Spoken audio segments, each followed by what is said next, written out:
Do you want to turn your Windows 11 screen black and white in seconds? Whether you are trying to reduce eye strain, stay focused, or test your thumbnails like a pro, there's a hidden setting in Windows that does it instantly. In this video, I will show you the fastest way to enable Grayscale mode, plus a powerful shortcut you can toggle anytime with just one key combo. First, press Windows key plus I on your keyboard to quickly open the settings menu. Once you are in, look to the left and click on Accessibility. This is where Windows keeps all its visual and display options. Next, simply select Color Filters.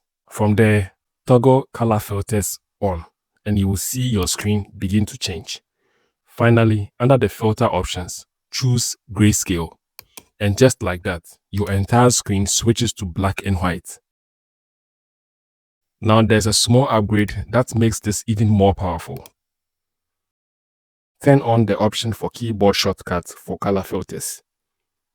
This lets you toggle Grayscale mode instantly anytime you are using Windows plus Ctrl plus C. There will be no need to go back into settings. This is perfect if you switch between color and black and white frequently. Let me give you a quick pro tip. This feature isn't just for looks. Switching to Grayscale can actually reduce eye strain, especially during long editing or work sessions. Also, it removes color distractions, which can improve your focus when you are trying to stay productive.